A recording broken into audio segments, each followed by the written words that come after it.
ঠকলেও ঠকিও না। অন্যকে ঠকিয়ে তুমি জিতে যাবে, সেটা হয় নাকি? কাউকে ঠকালে তোমাকেও যে ঠকতে হবে বাছা। যে ঠকায় সে ঠকে। তুমি এক মানুষ ঠকাও, তোমাকে বাকি সবে ঠকায়। তুমি যাদের কাঁদাও, আবার তারা যাদের কাঁদায়, এভাবে ফিরতে ফিরতে কান্না তোমার দিকেও ফিরবে। ঠকিয়ে কেউ না ঠকে পারে না। মানুষ ক্ষমা করতে পারে, কিন্তু প্রকৃতি ক্ষমা করে না। তার নিজস্ব নীতি আছে, যেটুকু ভেজাবে ততটুকু ভিজবে। কারো সুখ শান্তি কেড়ে নিয়ে, স্বপ্ন ভেঙে দিয়ে কেউ আত্মিক প্রশান্তি নিশ্চিত করতে পারেনি। তুমি আজ ঠকালে কাল ঠকবে। পাপের এক ভাগ পৃথিবীতেই ভোগ করে যেতে হবে। কাউকে ঠকিয়ে কেউ মাপ পায় না, পায়নি। দীর্ঘশ্বাসের গভীরতর ক্ষমতা অভিশাপ বিনিময়বিহীন যায় না। কারো চোখের জলে যদি তোমার নাম লেখা থাকে, কারো বুক ভাঙায় যদি তোমার দায় থাকে, তবে তোমাকেও কাঁদতে হবে। বুকের মাঝে লাগবে ব্যথা আরও অধিক। সাময়িকের জন্য বিজয় মিছিল করতে পারো, কিন্তু ধ্বংস ফেরাতে পারবে না। কারো যেটুকু ক্ষতি করেছ, তার অধিক ক্ষত সারা জীবন বয়ে বেড়াতে হবে। প্রকৃতি প্রতিশোধ নিতে জানে, তাকে অনুরোধ জানাতে হয় না। মানুষকে ঠকিও না, কারো বিশ্বাস ভঙ্গের কারণ হইও না। মানুষের অভিশাপের চেয়ে মানুষের চোখের জল অনেক বড় অস্ত্র, যা তোমার ক্ষতি করবে। কারো স্বপ্ন ভেঙে দিয়ে তোমার কোনো ক্ষতি চোখে পড়ল না, অথচ তুমি কাঙ্ক্ষিত গন্তব্যে পৌঁছালে না। এই তো প্রতিশোধ। যে সকল ভুলের প্রায়শ্চিত্ত করতে করতে জীবন ক্ষয়ে যায়, তার অন্যতম অন্যকে ঠকানো। মানুষকে জিতিয়ে দাও, নিজে কম নাও, তবুও ধ্বংসের ফাঁদে পা দিও না।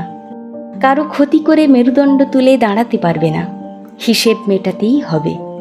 কারো দুর্বলতা জেনে সুযোগ নিও না, সেটুকুই প্রতিশ্রুতি দাও যেটুকু রাখতে পারবে। মাঝপথে ছেড়ে গেলে তুমি হয়তো গন্তব্যে পৌঁছাতে পারবে, কিন্তু যে পথ হারা হলো, সে তোমার গন্তব্যের যাত্রা কঠিন করে তুলবে। যে অধিকার হারা হয় কিংবা প্রাপ্য থেকে বঞ্চিত হয়, সে যখন দীর্ঘশ্বাস ছাড়ে, তখন তা মিস টার্গেট হয় না। মানুষকে ঠকালে ঈশ্বর তার দায় তুলে দেবেন না। মানুষের আস্থা বিশ্বাস ভঙ্গ করার মতো বড় পাপ আর নেই। কারোর স্বপ্ন সাধ ধ্বংস করার মতো বড় অন্যায় নেই।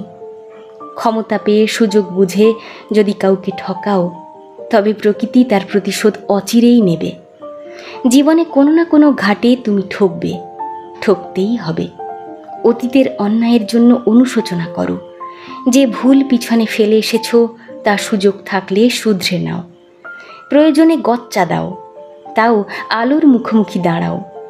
কেউ কারো জন্য অপরিহার্য নয়, তবে কারো অপূর্ণতায় কেউ যদি শূন্যতা অনুভব করে, তবে তাতে ক্ষতের খতিয়ান দীর্ঘ করবে। একটা মাত্র জীবন, এখানে সুখী হতে না পারলে কিংবা নিজেকে না জানলে সমগ্র আয়োজন বিফল বুঝে নিও। কাজেই নিজে ঠকে হলেও অন্যকে জিতিয়ে দাও, পরিণামে ফল ফুল সবটাই পাবে।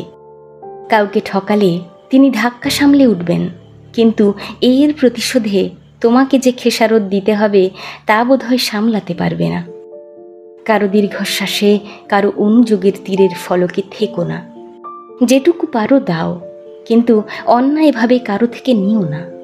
মন ভেঙো না। মিথ্যা আশ্বাসে কিংবা প্রলোভনে তুমি সরিষা তুল্য কেড়ে নিলে তোমার থেকে পাহাড় সম দখল হয়ে যাবে। জীবন সুন্দর, যদি সুন্দরের রশ্মি দেখে আসো। তুমি সেই আলোতেই আলোকিত হবে, যে আলোকের পদাঙ্ক অনুসরণ করেছ।